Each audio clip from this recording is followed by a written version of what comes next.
बटेंगे तो कटेंगे, डरोगे तो मरोगे, एक हैं तो सेफ है। इसी तरह के नारों तथा धार्मिक तुष्टीकरण के सियासी पासों को फेंक कर राजनीतिक दल झारखंड और महाराष्ट्र के चुनावी सरगर्मी में सत्ता के लिए अपनी राह बनाने की जुगत में लगे हैं। नमस्कार, मेरा नाम है शिवम और आप देख रहे हैं द गोरखपुर टाइम्स। महाराष्ट्र विधानसभा चुनाव और झारखंड विधानसभा चुनाव के दूसरे फेज के मतदान की तारीख जैसे जैसे करीब आ रही है, राजनीतिक दल नारों की जंग में उलझते जा रहे हैं। देश में चुनाव प्रचार पिछले कुछ साल से नाटकीय रूप से डेवलप हुआ है, जो तेजी से बढ़ते मतदाता आधार, सामाजिक परिवर्तन और टेक्नोलॉजी डेवलपमेंट से प्रभावित है। महाराष्ट्र और झारखंड दोनों विधानसभा चुनाव में नारों में बदलाव इस बात की ओर इशारा करता है कि यह कैसे सड़क, बिजली और पानी जैसी बुनियादी जरूरतों से बेहद आगे निकल गया है।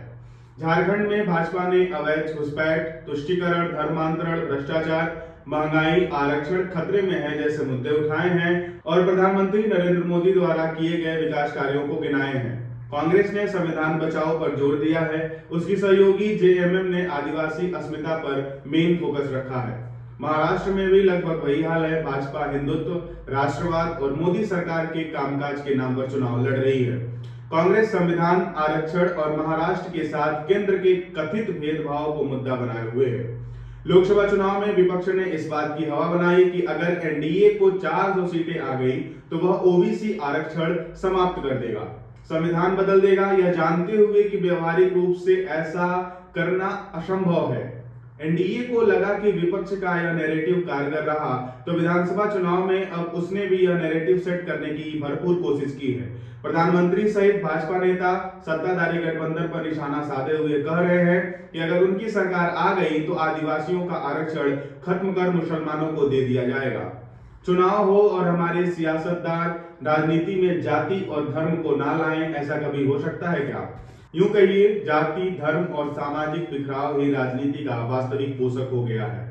राजनीति के व्यापारी इस बात को अच्छे से जानते हैं कि जनता के बुनियादी मुद्दों के साथ वह अपनी दुकानदारी नहीं चला पाएंगे। इसलिए छोटा से छोटा चुनाव हो या बड़ा से बड़ा चुनाव, पंचायत स्तर से लेकर लोकसभा के चुनाव तक राजनीतिक विसाख पर जाति और धर्म के ही पासे फेंके और खेले जाते रहे हैं। वही हाल इस बार भी है। पहले हरियाणा चुनाव, अब महाराष्ट्र और झारखंड विधानसभा चुनाव और अन्य राज्यों के उपचुनाव, हर जगह एक ही तरह के नारों और एक ही तरह की दुकानदारी फैला के सब अपनी अपनी राजनीति कर रहे हैं। चुनावी राज्यों में छाए हैं जो इस समय के राष्ट्रीय नेता हैं। झारखंड हो या महाराष्ट्र, मुख्य मुकाबला दो गठबंधनों में ही है, एक में भाजपा है और दूसरे में कांग्रेस।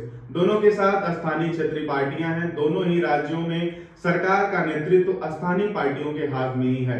झारखंड में जेएमएम के पास और महाराष्ट्र में शिवसेना शिंदे के पास। इसके बावजूद चुनाव में राष्ट्रीय नेता और लोकसभा जैसे मुद्दे ही छाए हुए हैं।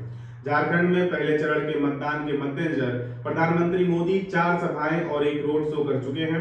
भाजपा अध्यक्ष जेपी नड्डा, राजनाथ सिंह, शिवराज सिंह चौहान, योगी आदित्यनाथ जैसे कद्दावर नेताओं की करीब 250 सभाएं की जा चुकी हैं।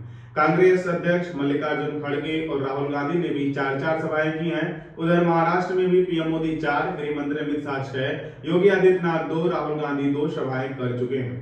इन सभाओं और इनके जरिए बनाए जा रहे नैरेटिव का कितना असर होता है, यह तो 23 नवंबर को परिणाम आने पर ही पता चलेगा। धन्यवाद। मैं शिवम और आप देख रहे थे गोरखपुर टाइम्स।